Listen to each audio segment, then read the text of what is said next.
Hey there, thank you for downloading another episode of Considering the Source.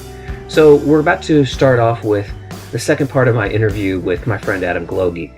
Now the first one was pretty powerful when Adam talked about losing his father at a very early age and moving out to New Mexico and back to Ohio and some of the things that entailed. And where we left off actually in our first episode was where Adam's mom had remarried and he's now having to navigate what's the relationship going to be like now between him and his stepdad. And if you recall, it's not very positive. There wasn't abuse or anything like that, but there also wasn't very much love or communication for that matter. So that's kind of where we left off, and we're going to pick up today just talking a little bit more about what it was like when Adam's stepfather showed up, how things changed around the house. Then he goes into talking about college and atheism and things like that. So this is also a powerful episode, though not as emotional as part one. So you don't need nearly as many Kleenex for this episode. But thanks again for listening to it, and let us know what you think. So without any further ado, here's my friend Adam.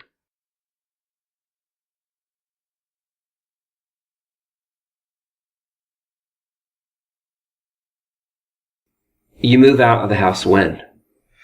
Pretty early. I mean, I started to, I would say by 15, it was, well, backing up a little bit. So at the point where he married her, that's when the extreme Adventism came. So it literally was, they say changes happen overnight. This one actually happened during the course of a few hours while I was at school.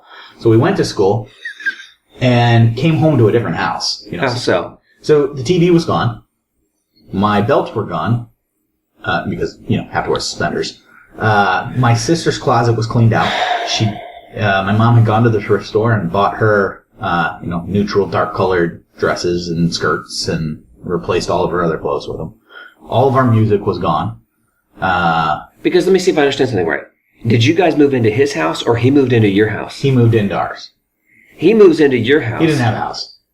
I mean, he's never had anything because he's never worked. I mean, that's not entirely true. He had his own business for a while, and he got hit by lightning, and I think it kind of spooked him, so he stopped working. He's worked off and on over the years. Yeah. I think he teaches music now, okay. Whatever, a few music lessons a month pulls in, He's never really worked. Okay. But he moves into your house. Yeah. He moves into your house, and things are changing. You come home from school and... Yeah, literally. I mean, that's not hyperbole. We came home. We went to school. Everything was there. We came home and everything was gone. And are you... Now you... Oh, and we're vegan.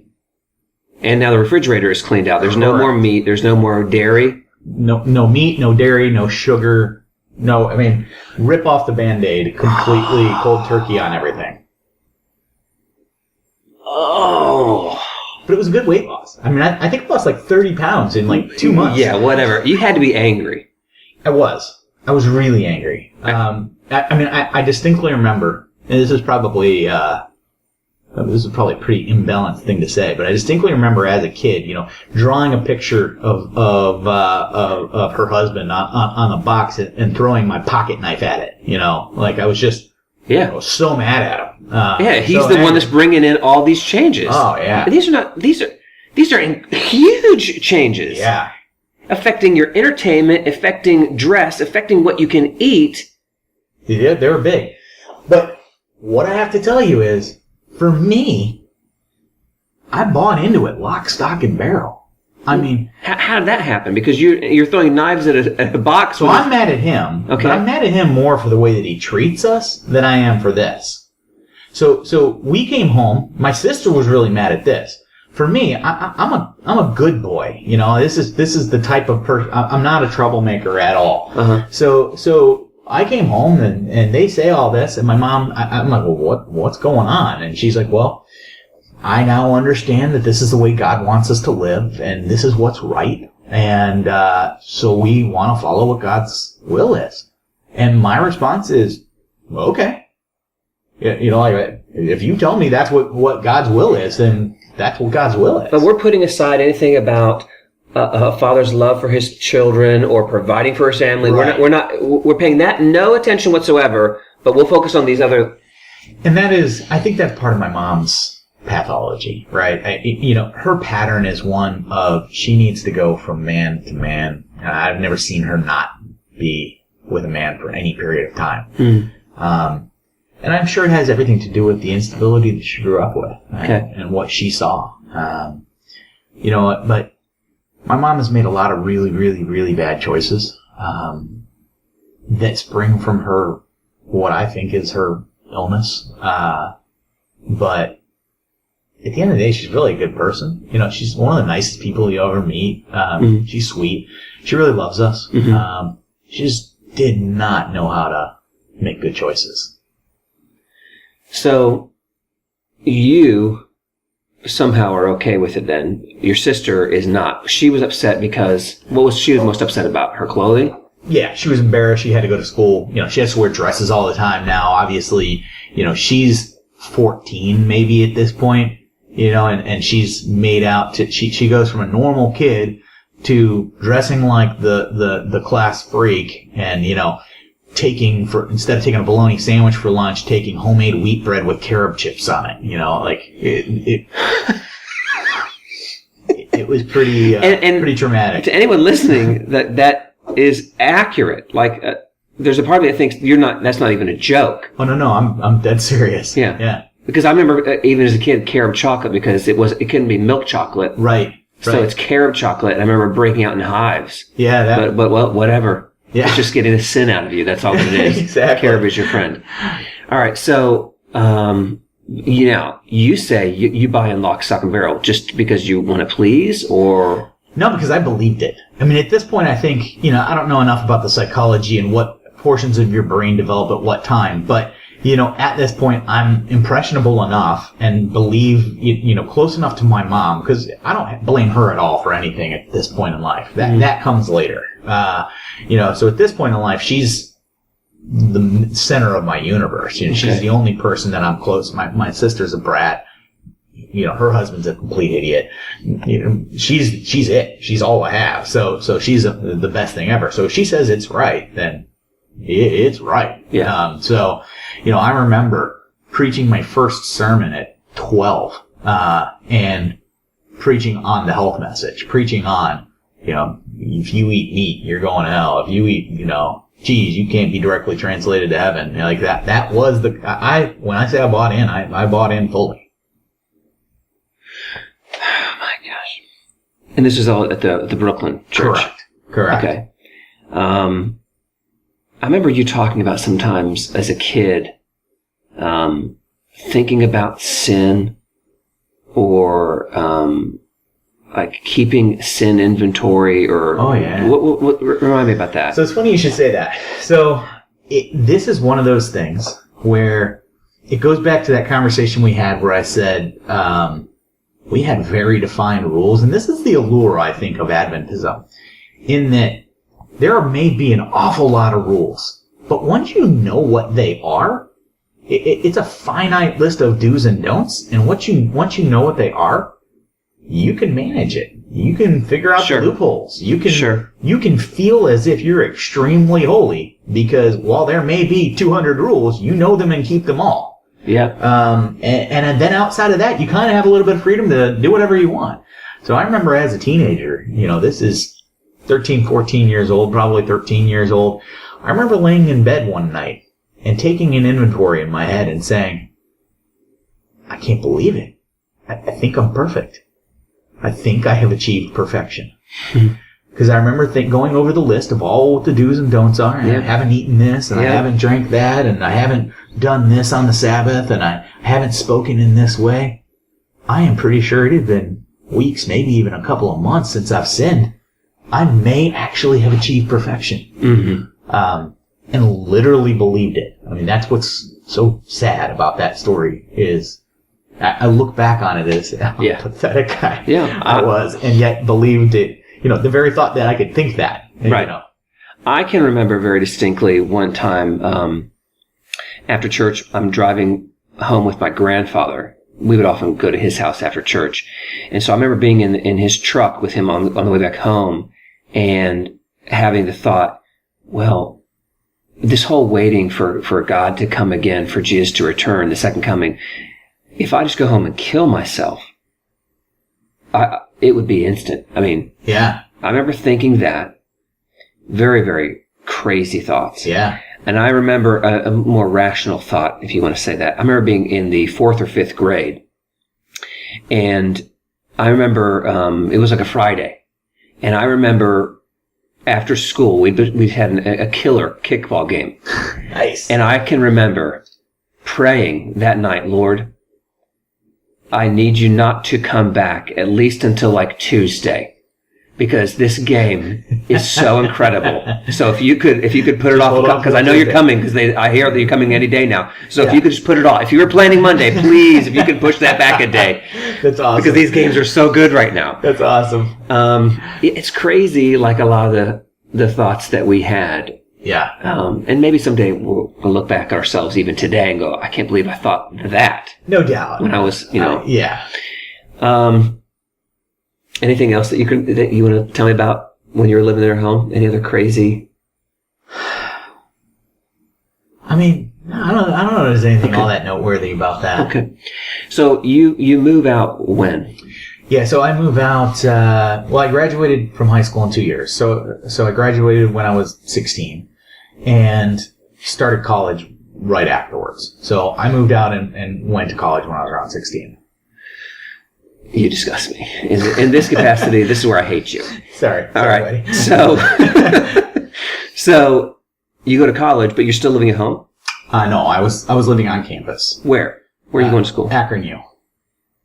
So yes, I could have commuted to Akron, but dude, I hated my house. I wanted to get out as quickly as I could, because at this point, I was no longer bought in lock, stock, and barrel. At this point, I was jaded and cynical and angry, and I had been reading, like a good little Christian boy, I'd been reading my Bible extensively, and I remember probably it started when I was 13, 14 years old. I remember challenging my mom. I'd come across a verse and say, hey, this does not line up at all with what you've been telling us all these years. Mm-hmm. Like, how do you explain it? Mm-hmm. She would try to explain it and say, well, but what about this other verse over here that totally contradicts the explanation you just gave me? Like, and I remember that we would get to the point where she would give me an answer that she felt like she could walk away and go do the dishes again and felt like she'd answered it.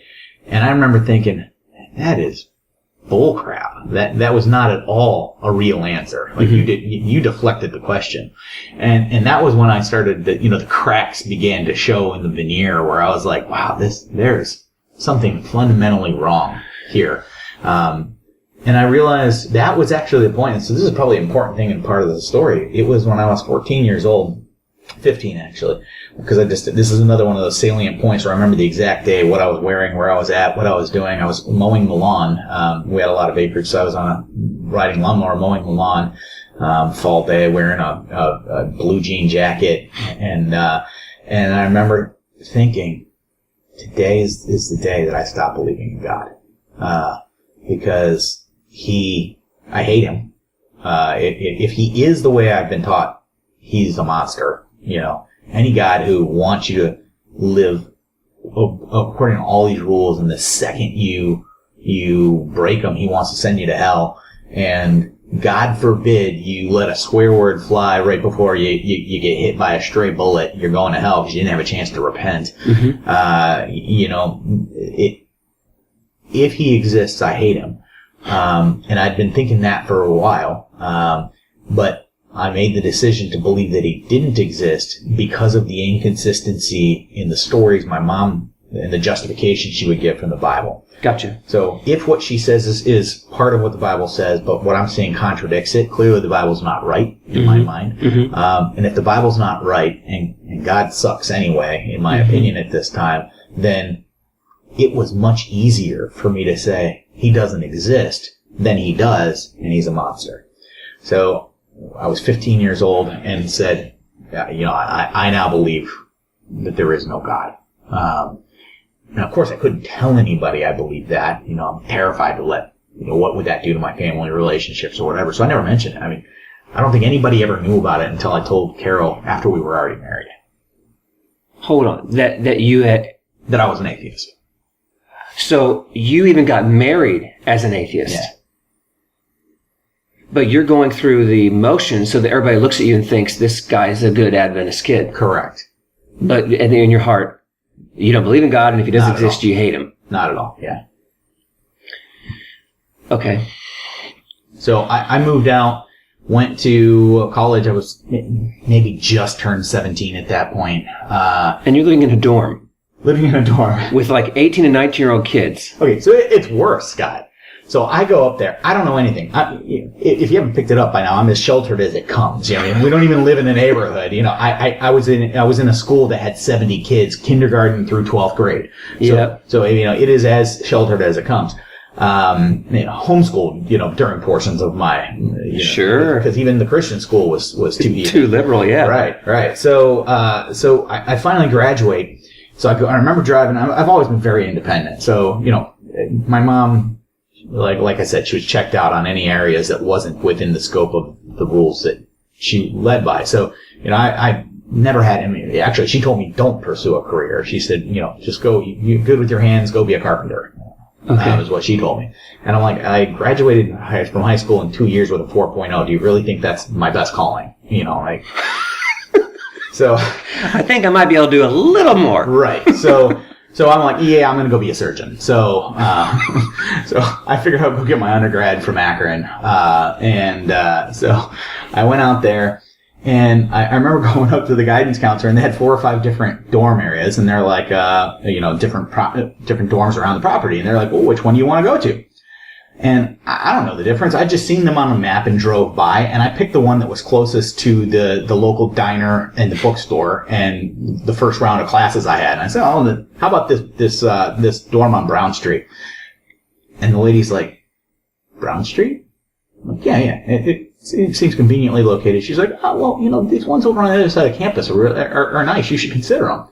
I'm like, I'm set. You know, and I'm a pretty arrogant kid at this point, so nobody's going to tell me anything. So I'm actually, the more she's pushing back, I'm like, you know, screw you, lady. It's definitely Brown Street. Uh-huh. And she's telling me, she's like, well, if that's really what you want. I'm like, yeah, it's really what I want. Well, so what she wasn't saying, because she couldn't, is I would be the only white guy in the entire dorm.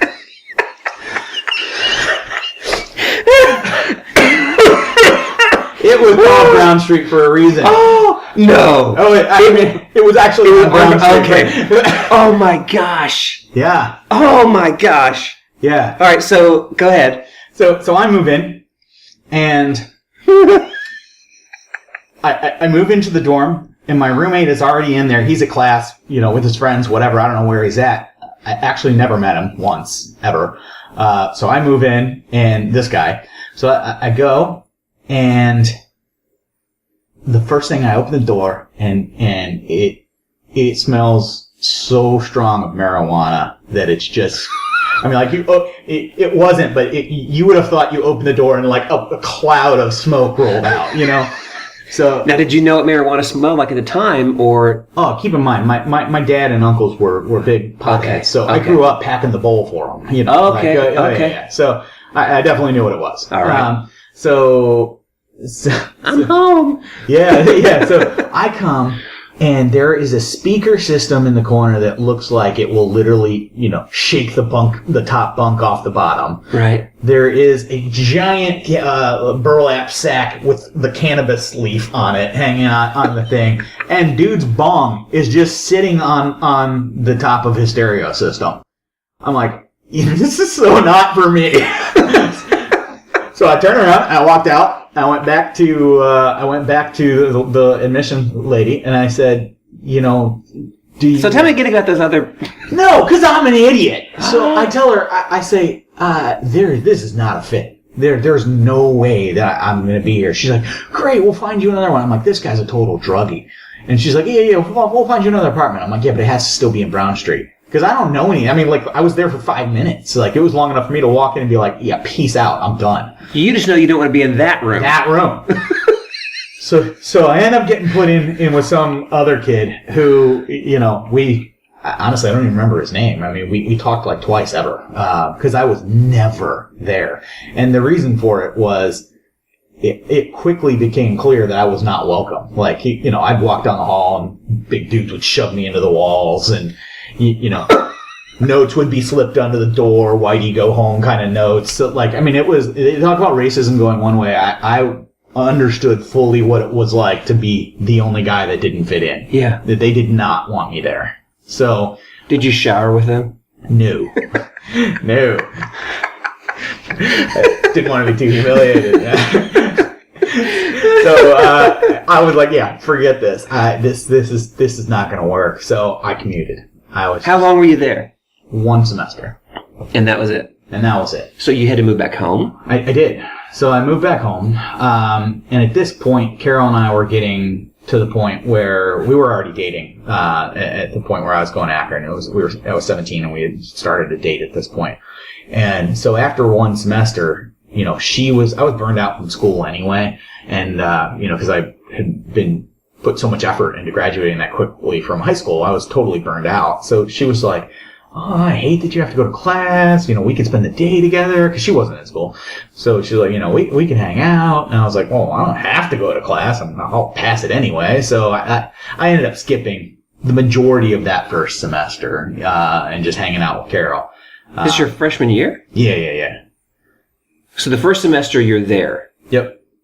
And you passed your classes. Yeah. Second semester. No, this was the first semester. I thought you stayed the whole first semester. No, I stayed not in the dorm. I stayed at the school, but I skipped most of the classes. And I would go back and take the final and be done. So I dropped out of school after the first semester. Okay. Because at that point, I'm young. I'm an idiot. Mm-hmm. I don't have parents to give me any guidance. Yep. I think I know everything. Yeah. My whole upbringing, I've been told, don't worry about college. My mom literally sat me down and said, kind of what you said, Jesus is coming back soon. Yeah. Why waste your time going through medical school? Because you'll never even finish. You're going to go through all that effort, and he'll be back long before you're ever done. So it won't amount to anything. So you really should probably just enjoy your life. I mean, she specifically told me you need to get married so you can know what all that's about. So get married as soon as you can, have your fun, and then look for the second coming. Yeah.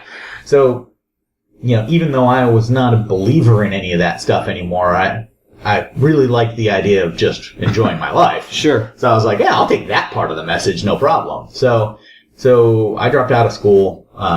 Carol and I got married a couple years later, and I never went back to school until I had 3 or 4 kids. All right. You and Carol get married. Yep. You move where? Lakewood? Yeah. So initially, we get our first apartment is in Strongsville, and so we lived in where Mad Cactus was in Strongsville. I think so. Is that over there by the Walmart? Home Depot. Yes. Yeah. We lived right in those apartments over there. Oh, okay. Whitney Road apartments. All right. You lived there first for a year. Yeah, we lived there for a year. Then we bought a house in Lakewood and rented half and lived in half. You lived upstairs. Is that the house? Yes. By the tracks. Yeah. All right. Now, this has been excellent so far. When do you confess that you're an atheist? Interesting enough. So it's not entirely true that I didn't go back to school. I went to school off and on. I'd try it for a semester and then drop out. Try it for another semester and then drop out, kind of a thing. So at one of those off and ons, I'm back to the I really need to be a surgeon mentality. So we don't have any money. So I'm going to Tri-C. I figure I'll get like an associate's from Tri-C, and then I'll move up. I'll transfer from there. So I was sitting in an anatomy and physiology class. Fascinated to this day. I'm fascinated with biology. That's the topic that interests me the most. Okay. So I'm sitting in an anatomy and physiology class. I'm just recently married. I'm 19 years old, and the professor, not a Christian professor by any means, but she's talking about the process by which blood clots.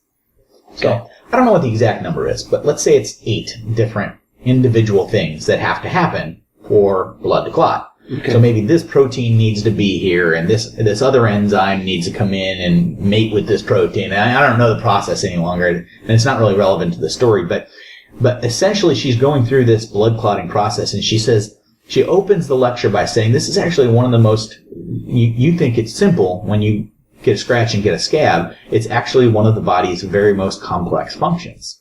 So she starts walking through these 8, 10, 12, I don't remember what the number is, again, things that need to happen.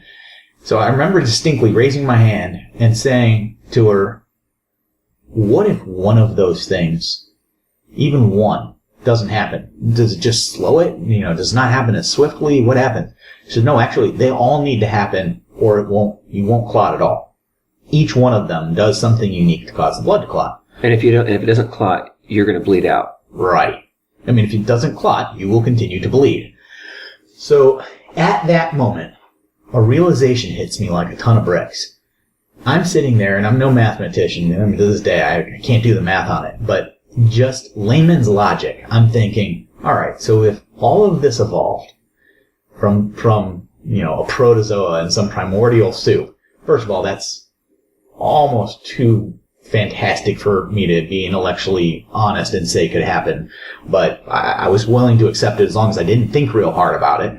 But now I'm having to think real hard about this exact process of blood clotting. I'm thinking, okay, if at some point there was an organism, I don't know how developed that organism or evolved that organism was, but if at some point there was an organism that had blood in it, how logical is it to think that from random mutation and chance that two of the necessary components would simultaneously evolve for no real reason because they serve no purpose other than this blood clotting function?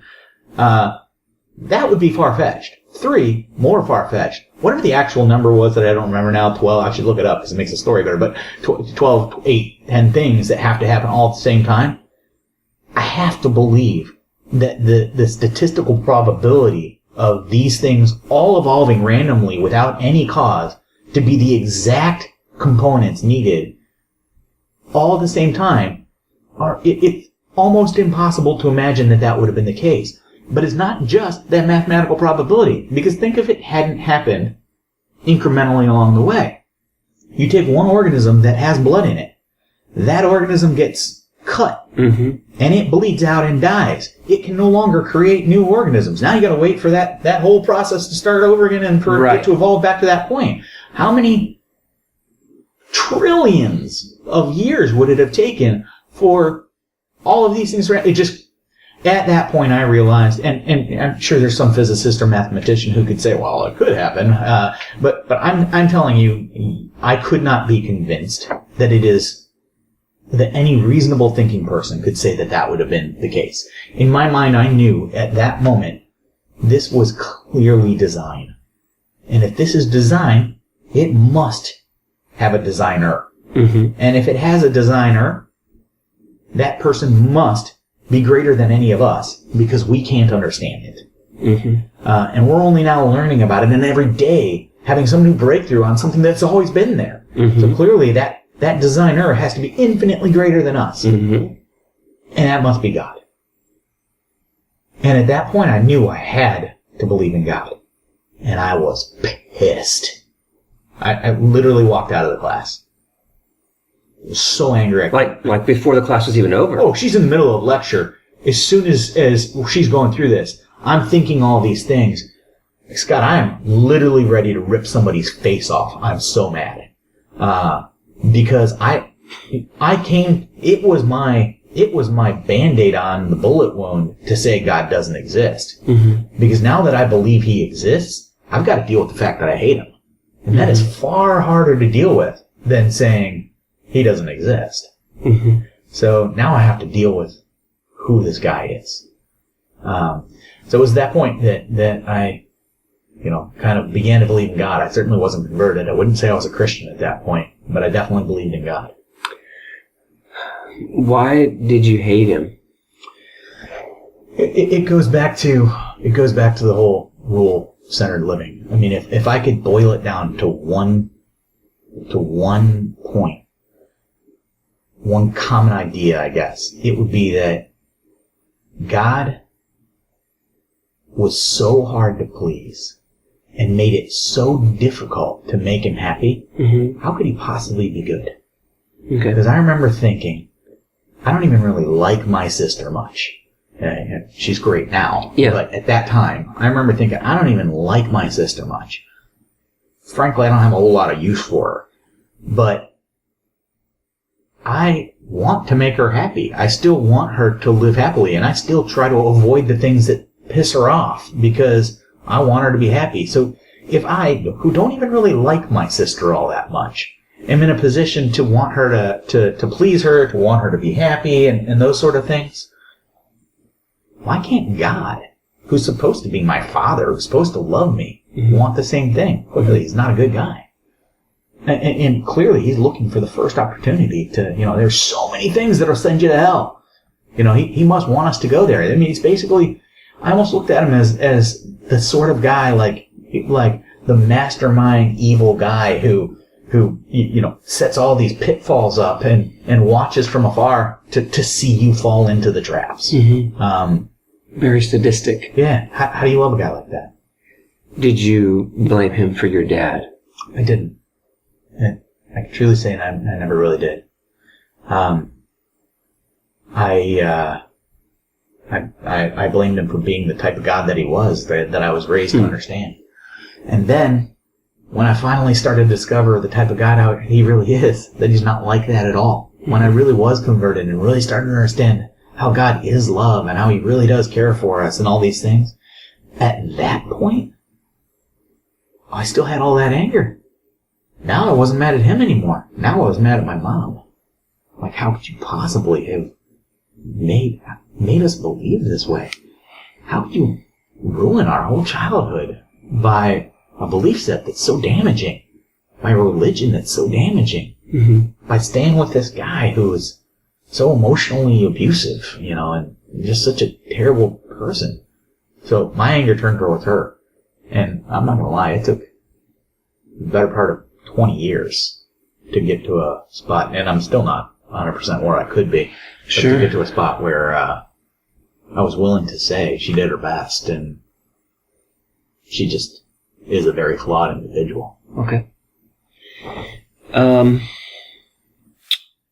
You decide you can't be an atheist anymore. Yep. Begrudgingly. Yep. Angry that you can't be an atheist. Furious. Had you already confessed to Carol that you were an atheist prior to that? Yeah. Okay. Yeah. I mean, she knew my struggles with faith. Had we, and I had this conversation. Carol's amazing for so many reasons, but the main reason is she's just my best friend in the world. We've always had a super close friendship, and that's what makes us good. Yeah. I mean, that's really the I don't want to say the only thing, but that's the secret sauce of our relationship, is that she's just my best friend. Okay. So you, at what point in time then do the Gloeges meet me? When do we meet in that whole process? Walk of faith, right? Yeah.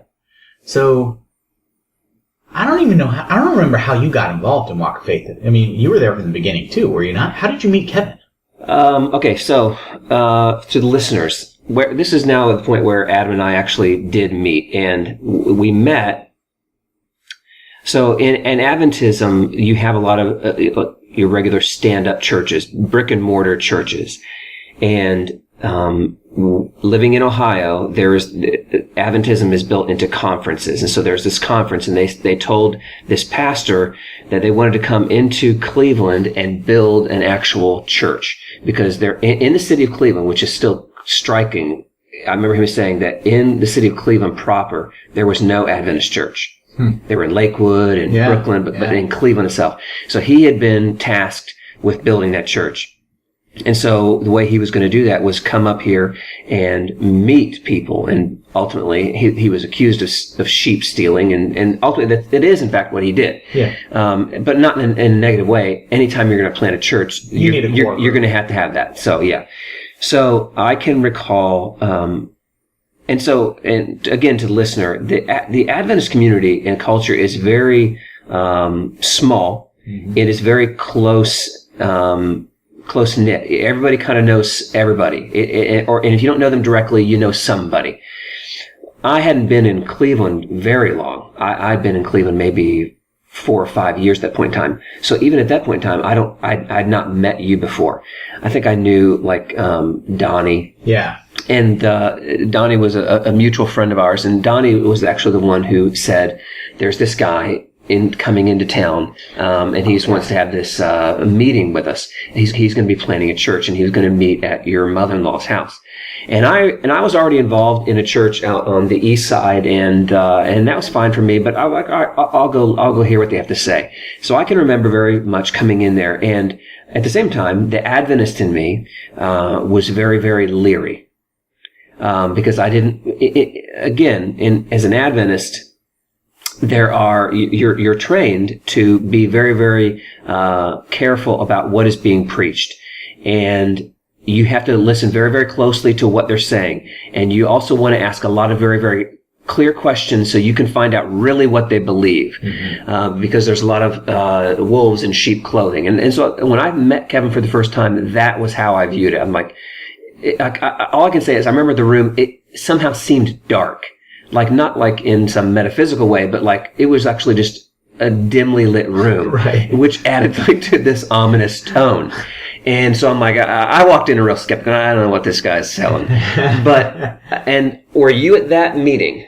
I think so. Okay. I mean, very early we got involved. Maybe not the first meeting, but I think there was like a core 9 or some people or something like that, and we were part of that core 9. Right. So somehow we got involved, probably through Donnie as well, but through Annie. Okay. Would be my thought. Annie is Carol's sister. This is Adam's sister-in-law. Yeah. So my suspicion is we got involved that way. So I think that's probably where we met the first time. Yeah. And I will say this, and so the way that this pastor did this was he had us meet there, and he kind of gave us his vision of what he was planning to do. I walked out of there not convinced. I wasn't going to be part of it. I was going to stay where I was, and I can't at this point in time remember exactly how I came back, but it wasn't too long that he said, "What we're going to do is we're going to have a small group." And so I'm like, all right, I can live with that. That's exactly how he brought me back. Yeah. And so we started meeting on a weekly basis, and it was like just the 8 or 9 of us. If I could think of the names, it was Robin D. Yep. Don, you and Carol, yep. Annie, myself. Yep. I think Selena's. Yeah, early. I think Jamie might have even come once or twice. I think Paul was there. Paul was there. He was, yeah. And so there was, I think that's 9. And then you have the pastor and his wife and his kids. And so if memory serves, for about 1 solid year, we met. Yeah, that's about right. Yeah. And we would meet, and it was just us. And I can remember us saying, can we invite others? Because a lot of our friends from church knew that something was going on, but the pastor was very upset. No. It's closed. It's closed. It's closed. He was really, really building us. And say what I will about Adventism and all that kind of stuff, those were special times. Those were good times. They were really good times. I really, really say without a doubt I grew spiritually. I think I learned a lot of things. I think I started at that point in time unlearning Adventism in a strange way. Yeah. And I started learning more about grace and things like that. Yeah. So those were good times, and that's when and same for me. I mean, that was when I was going through a period of time in my life where I was just trying to sort through my anger towards Adventism, and his particular message was one of it was a different flavor. You know, it was much more grace filled. It was much more. It just, all the things that rubbed me the wrong way about Adventism, it seemed to be offering something that was different. Yeah. And it was new. It was starting over. Yeah. And it was an adventure, and I'm always about an adventure. It was, and I think the key word you said a moment ago was it seemed to be. Yeah. It ultimately turned out to be pretty much the same. Yeah. But it was a really special time, and I still feel very close to every one of those people that I just named. Yeah. Because of that time that we had. And then after a year, I remember him saying, all right, you can invite your friends. And this church became, and I don't think I'm over exaggerating, it became like the apple of the eye of this Ohio conference. Oh, yeah. Like, people were coming in to our worship services to witness what we were doing, because as for an Adventist church, it was unparalleled. We hadn't seen anything like this because growing fast. Yeah. So we start meeting first. So we're meeting for the small group once a week. Then he's like, all right, on this Sabbath, that's going to be the first one. Invite your friends. And so we were, at your mother-in-law's house. In the basement. In the dining room, the living room, dining room. And then that got too big. And then the next Sabbath, or sometime after, we're down in the basement for a while. Yeah. And it just kept growing until finally we had to actually start saying, all right, we're going to have to get an actual church. And so we found this Presbyterian church. And I love that you said the word adventure, because that really was it. I felt real ownership finally in it. As a kid, you don't have ownership. This is the church that your parents and grandparents built. This was ours. Yeah. And we took pride in it. And we prided ourselves on, I remember, at least I did, that we could always say let me think about this. We always stressed that our attendance was greater than our membership. Yeah. Yeah. Whereas if you went to most Adventist churches, the membership was far greater than the attendance, because once your name was on that book, it was never getting taken off. And so you have this church that's it's 50 or 60 years old. Yeah. Whereas ours, there were just guests coming all the time. And as time went on, Adam and I, we both preached, as well as they even brought in Garrett. Garrett came in. Garrett preached the world's shortest sermon, and Annie preached from time to time. Donnie, everybody kind of had an opportunity to preach, and then it got to the point where we had to start choosing elders. And so he had approached you about being an elder too. Yeah, I think so. And why did you say no? So for me, I think this is where, you and I both came into this looking at this as this bright, shiny new thing that we could take ownership in. But I think where our paths separated at some point is you became a believer, and believer in our vision, a believer in what we were doing. At least that was my perception. Oh, I did. I was totally bought in. And when you say bought in, you're not talking about Adventism. Are you talking more about the walk package of faith? Of what Walk of Faith was doing. Okay. Mm-hmm. For me, I was still fully, while this was better than what we had done before, I was still really struggling with the baggage I brought into there, with God and with the Adventism. The only way I can think to describe it is I never felt comfortable. I always felt like I was walking around with a rock in my shoe psychologically. Like, I just was never comfortable. And it didn't go away. I had come to, I didn't paternalize the pastor. I didn't look at him as this great person that a lot of people did. I actually kind of didn't like him very much. Like, personality wise, he rubbed me the wrong way. In time, or was it initially? Probably after the first 6 months or so. I didn't like him much, but I respected what he was trying to accomplish, so I still wanted to be a part of it. But I wasn't a fan. Okay. So when he approaches you about being an elder, you're like, I'm not. No thanks. Okay. And I don't remember much about the details. I just remember knowing that I didn't feel that was where I should be. And the reality was, I don't know what the timeline is or how long we were there, but what I do know, Scott, is I had gotten to the point where all that old feeling of challenging the system that I had done when I was a kid, right before I decided to become an atheist, that was all starting to come back. As this church started to look more and more like the churches that we came from, maybe we sang a different kind of song and met in a different kind of building, had a different kind of demographic. It still was, Yep. It was the same old pig wearing a different kind of lipstick, kind of a thing. Yep. And as that became apparent to me, all those challenges came back, and I started to question everything. And this is, you know this. Adventism is not okay with people who buck the system. No. No, and I can remember, so at that point in time, then I'd become an elder. Yep. And so, I've confessed this to you before, but you you are not my I was not your biggest fan. No. Yeah. Because of that very same thing. Because I was listen, get in line or get out. Right. That's exactly how I was. And you were not wanting to get in line.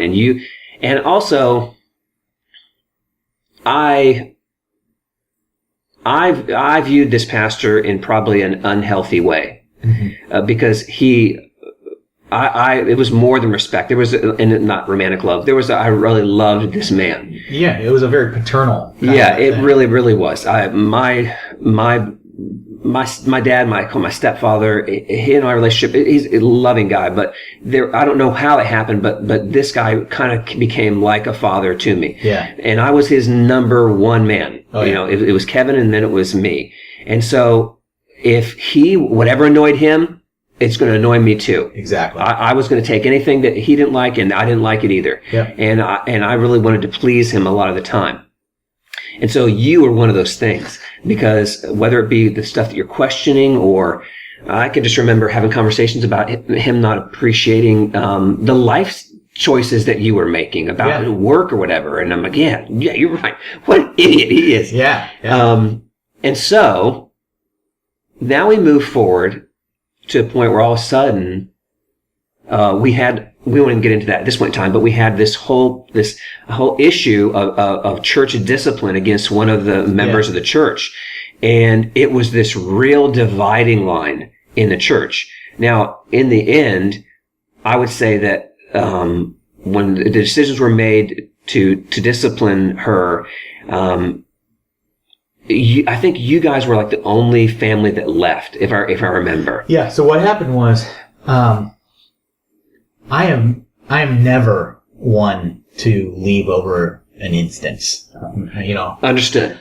That having been said, there was so much discontent moving into that process that it was the straw that broke the camel's back for me. Yeah. It was the tipping point.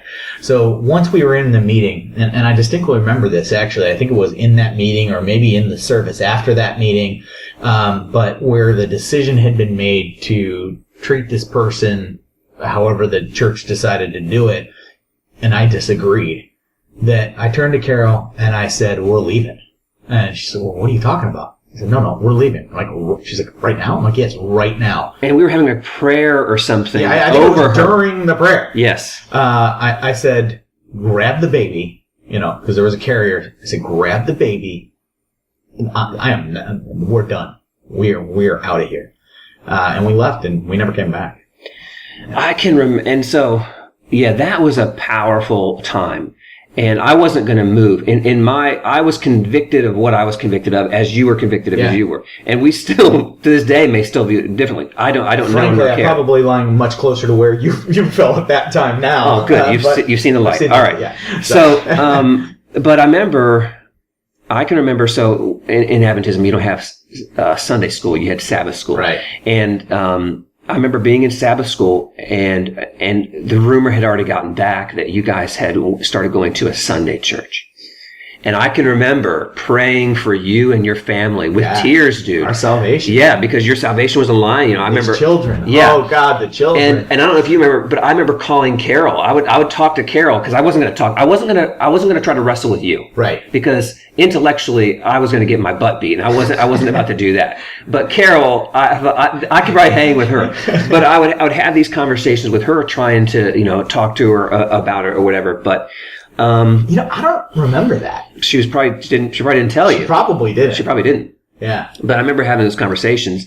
So you left, and was it your intent to leave, quote unquote, Adventism entirely, not just Walk of Faith, but just to leave Adventism? Or? Yeah. So it was by far the final straw, because I was already so jaded towards Adventism. And I don't know if you ever even noticed or knew this, but leading up to that event, I actually rarely stayed in the service. So I would go and I would drop off the family, and you talk about the room being dimly lit when we had that first meeting. For me, it was metaphysically dark. My spirit felt so oppressed every time I was there. It was crushing. I almost couldn't breathe. Even when I preached? Except when you preached. I almost couldn't breathe. So I would leave, and I would just walk through the neighborhood. And I would look at my watch and slip back in when it was time to go.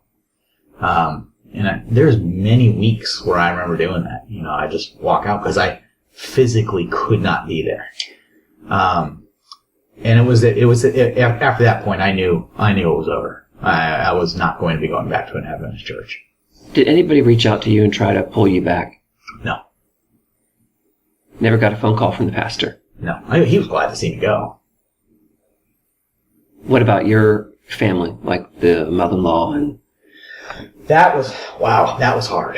Not the mother-in-law. That was an easier conversation because they weren't really strict. She was like, okay, well, we love you. You still love God. We're okay with this. Okay. We wish that you would stay, but she didn't think we were going to hell, Okay. But I knew I probably had left for a long time. I don't know how long, but a long time before I told my sister and my mom. Because as estranged, I don't want to say estranged, but as strained as our relationship was, I still didn't want to disappoint her. She's my mom. I still didn't want to hear the welcome to hell conversation. And I knew that it was coming. And did it come? It did. It did. Do you remember that conversation? Yeah. I remember, not all the details. I have a terrible memory, but I do remember talking to my mom and her saying, like, she was very frank. She's like, well, you know the truth. And you know that if you back away from the truth, knowing what it is, you're willfully sinning. And if you continue to live that way, you're living in sin. And if you live in sin, the Bible's clear that you can't be saved. And I said, well, that's the difference. I'm not living in sin. It's quite the opposite, actually. I probably was much more so there because my spirit was so in the wrong place, But I would guess that in a moment of pure honesty, which I don't know that she would ever say out loud, she still thinks I'm fully lost to this day. My sister, not as much. My sister and I talked about it for a long time. She was more understanding. But yeah, it was hard. It definitely put a huge wedge in the relationship I had with my sister and with my mom. So you walk out of there. No one really reaches out to you. No one's trying to pull you back. Which I was infinitely grateful for. You didn't want to be reached out to. No. And that made it good for us because you didn't want to. We didn't want to. Yeah. In fact, I remember you calling me at some point and saying, I want to talk. And I had this, like, what do you want to talk about? Well, I want to talk about why you left the church. And I remember thinking, we hung up the call. I don't know how much we talked about it at that point, but I remember turning to Carol and saying, I don't want to talk to him.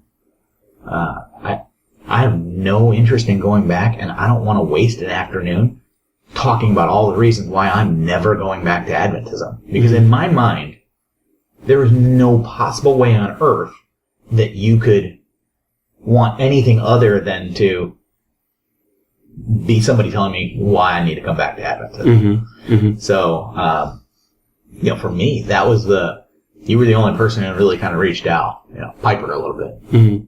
Did we ever actually have that conversation? We did. It was, I remember it was a little bit of a different conversation when you came over, but it wasn't you trying to pull me back. It was you really actually trying to understand, walk me through the Bible, talk to me about why you did leave. And I remember having that conversation. And it was at that point, I think, that I feel like we really started to connect.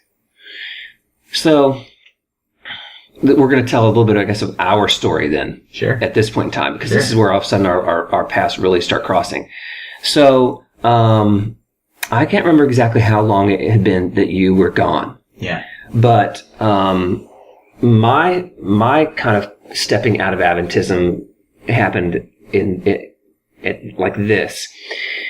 I'm driving home from work one day, and for some reason, the Lord feels fit at that point in time to start replaying one of those things that you remember as a kid, like when you're talking about being behind the couch. Well, I was behind my grandfather's recliner, And I can remember him reading, it was a Sabbath afternoon, and I can remember him reading from the book of Leviticus. This is the memory that God brings to my mind very vividly. Because only a good Adventist would spend time reading Leviticus. Yes, absolutely. And so what he was reading where he was talking about if you eat or you touch like a dead animal or something, you will be unclean until evening. And as I'm driving, this term, unclean until evening, was what kept, the Holy Spirit is what I assign it to, continued to ring through, unclean until evening, unclean until evening. I had roughly a 30 to 45 minute drive from work to home. And by the time I arrived at home, I was convicted that there was no sin whatsoever in a person, specifically an Adventist, eating pork. Yeah. Because this is what Leviticus is talking about. And the whole idea is if you touch this, you're unclean until evening, which means that night you wouldn't be able to go to the temple. Right. But after the sun has set and risen the next day, then you are considered once again clean. You could go to the temple. So this whole thing is about ceremonial law. Yeah. And as an Adventist, you are raised with a clear understanding that when we hear about the law being nailed to the cross, that law, quote unquote law, was ceremonial law. Right. Therefore, when I pull into home, I'm ready to have bacon. Yeah. Because I know now. Well, 'cause you just go to bed and you're fine the next day. Yes. But more so, I knew that the ceremonial law is all done away with, so I'm fully fine to eat bacon. So I get home, and that was the beginning. And I tell people that... Did you have bacon that night? No. Okay. But if Dan had made it, I would have. Okay. No doubt. When I get home that night... what I tell people is this. I say, God came to me right there because he knew that once I understood that, and I pulled that one little card out, everything else is going to start falling into place. Yeah. Because I say, if God had come to me that day, and the Holy Spirit had attempted to tell me, Scott, you are not required to keep the quote-unquote Sabbath day, my response would have been, get behind me, Satan. Right. I would have rejected that immediately. We would have went no farther. But God came to me with bacon. Interesting. Yeah. And the next thing that happened was, as an elder, when somebody wanted to be a member or be baptized into Adventism, it's not like it is in a lot of churches where you come up and you tell the pastor and they go, okay, great, we're going to have a service in 2 weeks. Come up and get baptized. No. In Adventism, you're being baptized into the faith. Absolutely. So we're going to be sitting with you for an extended period of time, and we're going to study the core fundamental beliefs of Adventism. One of those, and this is where the real sticking point came, one of those was where they have a vow in Adventism that says, before you get baptized, you say, I promise to, I vow to, and in front of the church and in front of God. And one of them says, I vow that I believe that my body is the temple of the Holy Spirit, and I will honor God by caring for it by abstaining from like cigarettes and alcohol, abstaining from any kind of illegal drugs, and unclean foods. Yeah. And so the dilemma I found myself in is I'm convicted by God right now that it is not a sin to eat pork. Yep. So why am I going to tell people we will not baptize you unless you say unless you promise to live your life and avoid this thing that isn't a sin? Yep. So I begin to reach out because I'm thinking I need help in this because I'm not wanting to be another Adam Gloege and just go off the go off the deep end. So I start reaching out to a certain official, a higher up at the conference, and he and I begin to have conversations, and I'm asking his advice on this, like how am I going to do this? And I remember him telling me, he said, Scott, he says, there are Adventist churches in the Ohio Conference that their quote unquote vows are 3 things. It's not, because in Adventism, when I was there were 27 fundamental beliefs, and now I think there's 28. Yeah, it's up to 28. I don't know what the additional one is. Yeah, but it's continuing to grow. Don't step on a crack, break your mother's back, something like that. But that's in Revelation, I think. I think so. So I'm talking to him, and he's saying, I said, well, could we as a church, could we alter those vows? And he says, absolutely. Who has the power to do that? Your pastor does. All right. So I remember having the conversation, scheduling the appointment, and he was already in contact with me. I don't know if I ever told you this. He who? The pastor. Okay. The pastor had reached out to me because he had, much like I think you, all of a sudden I was seeing the dark, the metaphysical dark. And I remember thinking, all we do, it seemed like every sermon was just down, just so negative about, not just that sin is negative, but that we, and just change, and really heavy on behaviors. And another thing was that early on, I remember us stressing that we were not going to be quoting Ellen White from the pulpit. It was going to be the Bible and the Bible alone. And I'm like, oh. That didn't stay. No, it didn't. Because like that, and so when he reached out to me before we had this meeting, it was because in one of his sermons, I'll never forget it, Adam. I'm in the back of the church and there is an entire slide, an entire PowerPoint slide from top to beginning in small font of Ellen White. Yeah. And he's quoting the whole thing. And I can get into all that, but I remember shaking my head in the back of it, and he saw it. He saw me shaking my head, and so he's reaching out to me going, what's going on? Yeah. So we sit down for this meeting, and I express to him, listen, this is exact. I'm telling him the same story I just told you. This is what's going on. And he said, have you been talking to Adam? Yeah. He asks me close to that. He says, let me guess. And this was pretty much his words. He's like, let me guess. You've been eating bacon and wine bibbing. You don't forget a word like being a wine bibber. Yeah, you don't forget that. And I'm like, no. Yes, I'm trying to rationalize now. Carnality kicked in. Yes. You're sinning and now you need to justify your sin. Yeah, it couldn't be that somebody actually has been enlightened or that the Holy Spirit has led you here. It's because your sins and you're trying to cover that up and justify it. Right. What are you trying to justify? So I remember... We had the same conversation. So that conversation kind of ends badly to the point where, like, I'd been, like, hanging out with his son because he had looked at me and said, could you help him? He's struggling with this or that. I'm like, I'd be happy to. At that meeting, he's like, first of all, I don't want you hanging out with my son anymore. Wow. And you're not preaching anymore.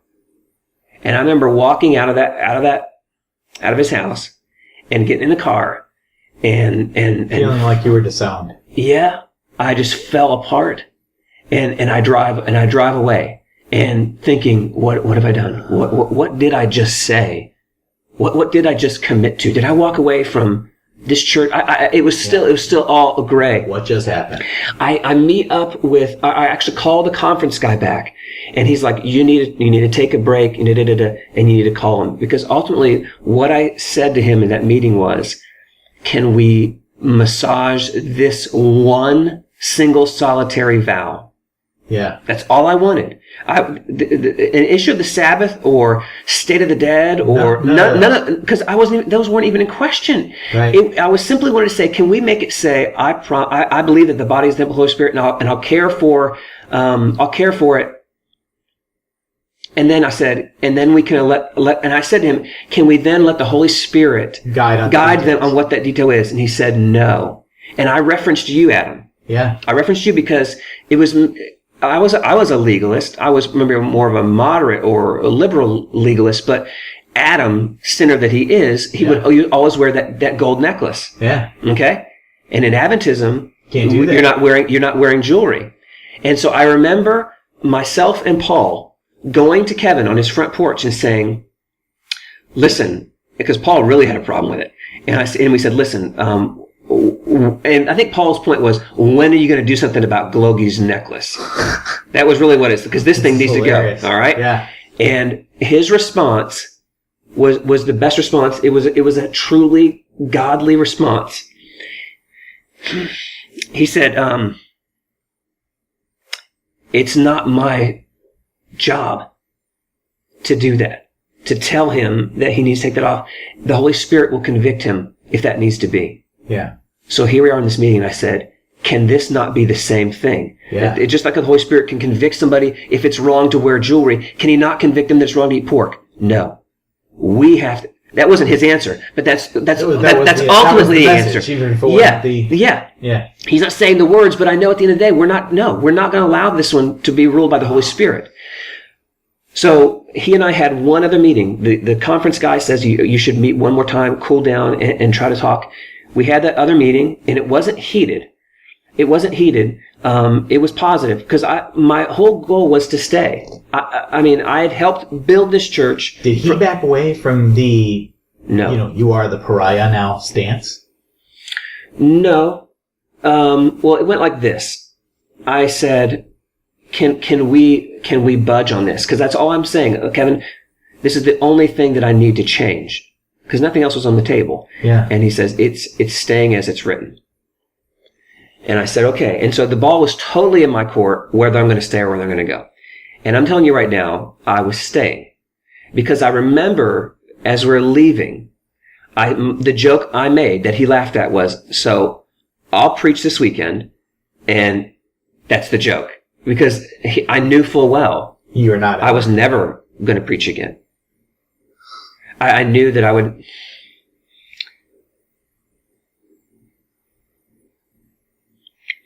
Yeah, I knew that any influence I had was done.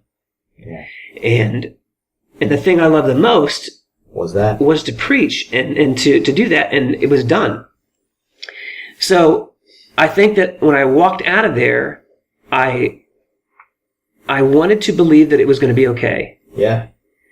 And then, but I walked out of there, and I knew I would never be able to go back, and I didn't, and because I think that did you not go back to church even after that? I never went to Walk of Faith again. Really? Yeah. That me shaking my head in the back of that sanctuary, that was the last time I was there. Wow.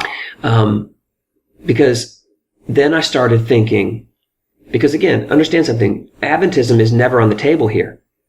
It's pork. Yeah. And so I left there and I thought, Kevin would have welcomed me back. The church would have welcomed me back. I don't doubt that. But then when he's now preaching every week, they're going to come, why aren't you preaching? Right, absolutely. And I'm going to answer the question. I'm convicted, and I'm going to answer the question why I'm not preaching. And they're going to know. And my fear was there's going to be a rift.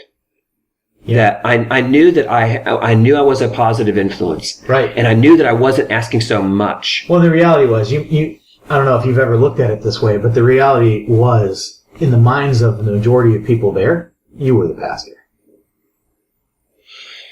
Well, and I felt that way at times. There's been many more, at least every bit as much. Mm-hmm. And Kevin was a powerful personality. Mm-hmm. But you were looked on as every bit as much the pastor of that church. Yeah. And I think I knew that. And that's why I think I finally said, I'm not going to go back. Because I knew it was going to tear the church apart. I didn't want to put people in a position to choose between him or me. Yeah. So it was just going to go, and I was just going to try to find a new Adventist church. At that point in time, I reach out to you. It's right around that point in time, because some people would think that you were the Pied Piper leading me right out, but you weren't. We weren't even in contact really at that point in time. Yeah. But I reach out to you, and we start having conversations. Do you remember those conversations? I do. What do you remember about it? So my recollection is, correct me if I'm wrong, mm-hmm. I fully admit my memory is often flawed. Yeah. So I just remember you coming. I remember us talking and setting up a meeting, the purpose of which was to walk me through, biblically, what your issue was with Adventism, why you left. So I said, okay. So I remember preparing that study, hours of pulling all the verses together that I'd thought about for years, and trying to nail it down to the key message of where I felt like Adventism drifted from what the Bible actually said. Pulling in what Galatians had to say about the law being fulfilled through Christ, pulling in even what the Old Testament had to say, how there really wasn't this distinction between ceremonial law and law. I mean, like, the Bible was very clear about it. And I remember sitting down and having that conversation with you, and I don't remember much about it other than I remember after you left that day, I remember thinking, I cannot believe how well that went. Like, I really thought you were gonna kind of be beating me up on it. And I remember as part of the conversation, you saying, I've been thinking the same exact things. Something, I don't know if it was that first conversation or an ensuing one. Mm-hmm. And I remember thinking, oh my gosh, I cannot believe that Scott just said that.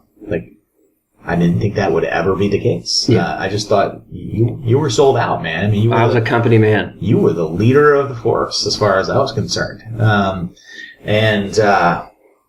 And so I remember thinking, wow, that's pretty crazy, and pretty awesome. Yeah. And that's in general, that's my recollection. Those were like the special times, like 2.0. Yeah. Because once again, so now here we are, 10 or so years removed from that first time. Yeah. And I remember now we're coming together, our families. Yeah. It's not just you and Carol and me. Now there's my wife and kids and your kids. And I remember we would, I think we were having church in your house. And I remember having conversations what are we going to do? And I remember having conversations and I remember and we were really still trying to flush this thing out about the Sabbath, because even then we were still very, very unclear on it. Right. I think we concluded safely that we were welcome to worship on a Sunday. That itself wasn't a sin. So we started, I think, going to that other church at some point in time. But those times were really... Those were awesome times. Yeah. Because even during that time, I mean, it started... And I don't know. Again, timelines blur, but I don't know that it was that long after that I found this crazy guy named R.C. Sproul on the radio, and started listening to him, and had thought that he was nuts on most of the stuff that he was saying for years. And then I started really listening and started to really question, and this whole concept of Calvinism came up, and then that opened a whole new chapter of conversations that we started to have. Yeah. And then, you terrified me for sure then. Yeah. If I wasn't sending you to hell already with the Adventist. Right. So there you have part 2 of my interview with Adam. And this is just a guy that I love to be able to sit down and have conversations with. He always has this way of pushing me and expanding my mind. And we left off right there talking about how he and I then started talking about Calvinism or Reformed theology. And in fact, Adam and I went on for almost another hour discussing that. But I felt that Adam's story was sufficient in those 2 parts. Now, I may find myself, no guarantee here, I may find myself in a position where I want to actually release that other hour as its own podcast. But I wanted listeners to be able to know that they could sit down and listen to this episode alone. Now, I know some people are probably thinking, man, this is a lot about God, and this is not what I'm signing up for. And I get that. If that's where you're coming from, you're not offending me by that. But that is Adam's story. That's who he is, and so I get why we had to talk about those things. This is exactly who I am as well. So so at least the best thing I could do is at least take this whole other hour of theological talk and kind of separate it. So just know, if you don't want to listen to that, you don't have to. If it's something that interests you, well, you're welcome to obviously listen to that if, in fact, I put it up. Now, I want to say one more thing. Please know this. If you have any questions or any comments, there's a few ways you can do it. One, if you go to our website, consideringthesource.com, by each podcast, basically, there's a little section where you can comment and you can submit questions or make any comment that you want to at all. You're welcome to do that, and we welcome it.